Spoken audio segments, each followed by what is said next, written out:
أوقع الدور الثاني من كأس العالم قطر 2022 المنتخب المغربي مع منتخب إسبانيا، المقابلة التي ستكون يوم الثلاثاء المقبل، والتي نتمنى فيها الفوز للمنتخب المغربي بإذن الله. وهي فرصة كذلك للنبش في تاريخ المواجهات بين المنتخبين المغربي والإسباني. ففي آخر مونديال كأس العالم روسيا 2018 التقى المنتخبان في الدور الأول برسم المجموعة الثانية، وانتهى اللقاء بالتعادل 2-2. هدفي المغرب كان قد سجلهما كل من خالد بوطيب في الدقيقة 14 ويوسف النصيري في الدقيقة 81. غير أن المنتخبان كان قد التقيا في لقاءين آخرين برسم إقصائيات كأس العالم الشيلي 1962، حيث التقيا في لقاء فاصل جرى ذهابا وإيابا في الدار البيضاء ومدريد في الملحق المؤهل لكأس العالم، الذي جمعهما لانتزاع ورقة البطاقة الأخيرة للتأهل إلى هذه النهائيات.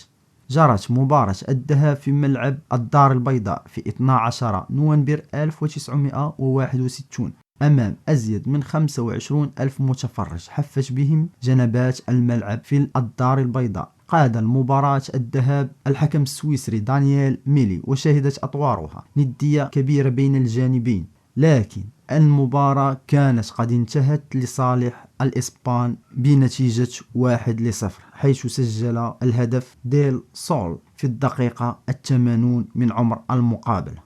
في 23 نوفمبر من نفس السنة 1961 تقابل المنتخبان في مباراة العودة بملعب العاصمة مدريد، وكانت المقابلة قد انتهت لصالح المنتخب الإسباني أيضا بنتيجة 3 أهداف مقابل هدفين.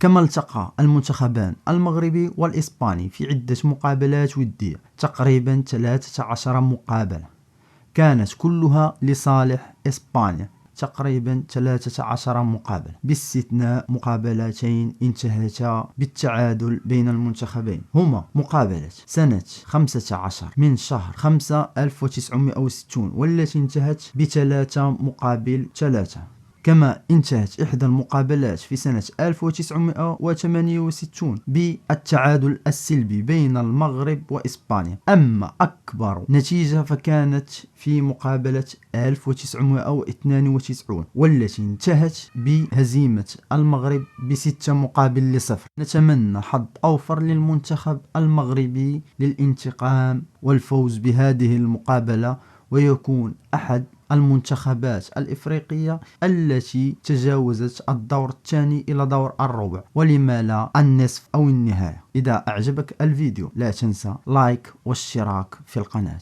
السلام عليكم ورحمة الله تعالى وبركاته.